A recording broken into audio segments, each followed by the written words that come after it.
A good day to everyone. We are the group 5 and we are here to discuss about the qualifier. So first and foremost, let us define what a qualifier is. So what is a qualifier? Well, it says here that a qualifier is a word or a phrase that limits or enhances another word's meaning. Using a qualifier can affect the certainty or specificity of a word or a phrase.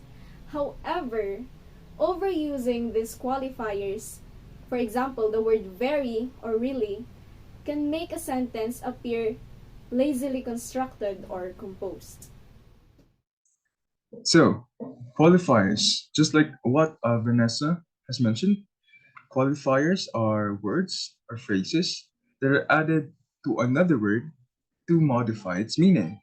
So, it can either limit or to enhance the meaning. So, functions of qualifiers. Qualifiers can play an important role in one's writing. So it can give the readers or your listeners clues on how confident you are in the information that you're sharing. Qualifiers of quantity. So these are called numerals and they commonly modify nouns or verbs. They show how many members of a group or how much of something is being described. For example, many, most, all, some, several, few, none, etc. And for its syntactic environment, it goes this way. Qualifiers of quantity equals qualifiers of quantity followed by the noun, a verb, a determiner, which is optional, and the object. For example, many teachers attended the seminar. In here, many is the qualifiers of quantity, teachers is the noun, attended is a verb, the is the determiner, and seminar is the object. And I have provided two more examples to further prove this. Second is qualifiers of quantity equals subject, verb, qualifiers of quantity, and the noun. So example, she brought several books. In here, she is the subject, brought is the verb, several is the qualifiers of quantity, and books is the noun. And to further prove this, I have provided three more examples below. And that would be all for qualifiers of quantity. Another type of qualifier is the qualifiers of time. So time qualifiers indicate the frequency in which an action or event occurs. So when we say frequency, this simply means that this type of qualifier tells us how often does an action or event occurs. So some examples of qualifiers of time are often, sometimes, rarely, and usually. So to show the syntactic environment for qualifiers, there's an example. So for example number 1, I usually go to school by bus. So the qualifier for this sentence is the word usually. And this qualifier qualifies the verb go. So as you can see, the qualifier in this sentence is positioned in the medial part of the sentence.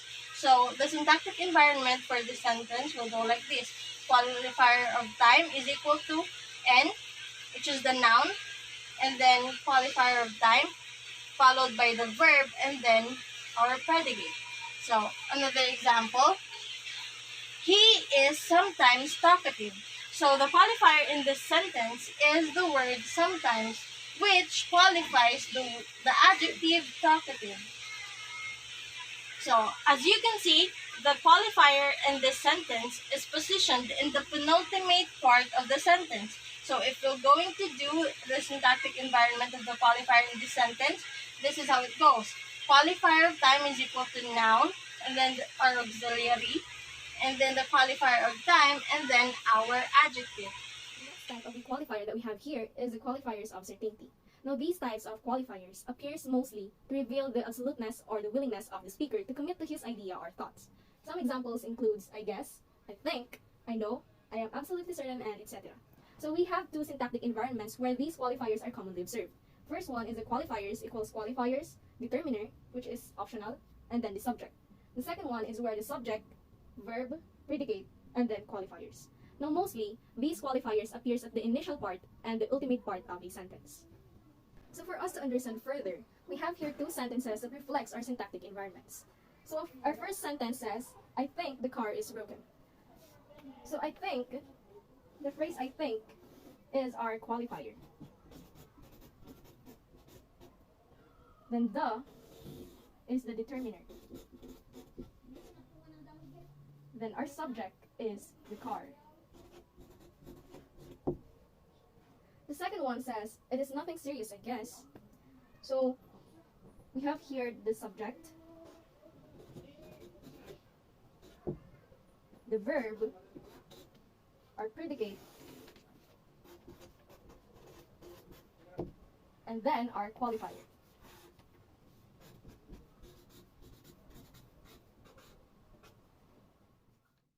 So we now move on to another type of qualifiers, which is qualifiers of possibility.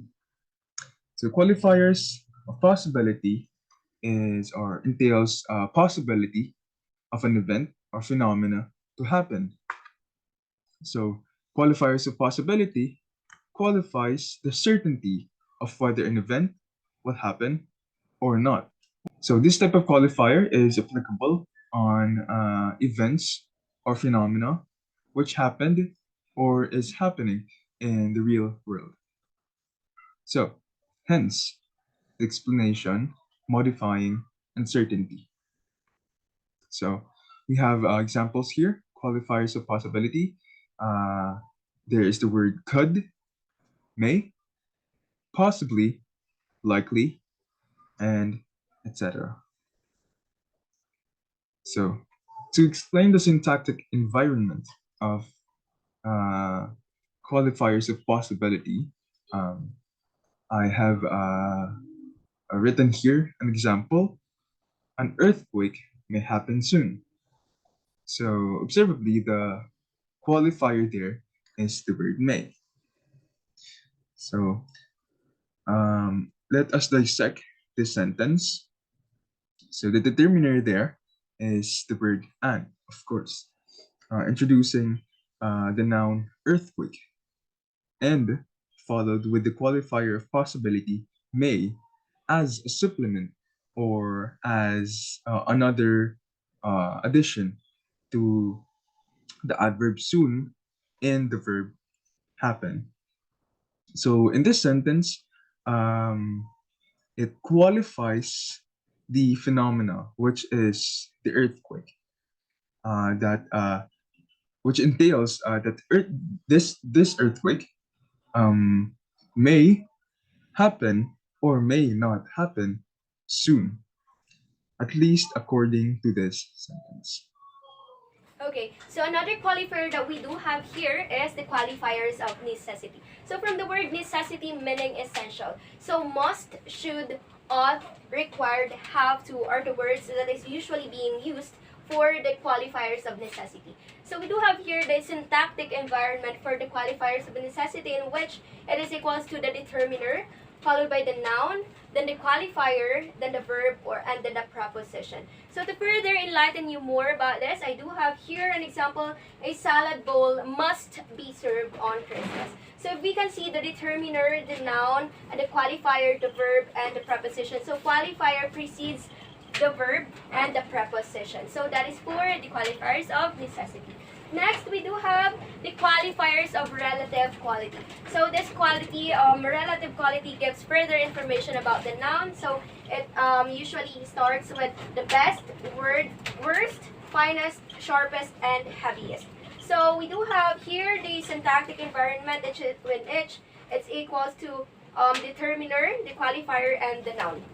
So the sharpest pencil. So we can see the is the determiner, which is optional. The qualifier precedes the noun, which is the sharpest, to the pencil. So it gives further information about the pencil.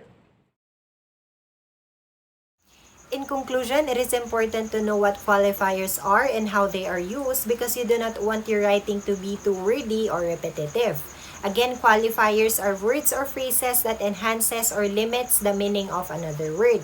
Also, qualifiers should be used correctly and moderately. Qualifiers can be used in the following ways. First is to explain a term further. Second is to protect yourself from blame. And third is to soften the meaning of a statement. Sum it all up, we have also discussed 6 different types of qualifiers, which are the qualifiers of quantity, time, certainty, possibility, necessity, and qualifiers of relative quality. That is all for our discussion about qualifiers. I am Janine Escobar. I am Angel Rosales. I am Clarence Neil Emma Brenna. I am Jason Nathaniel I am Tan. Vanessa May Sinopera, and we are the Group 5.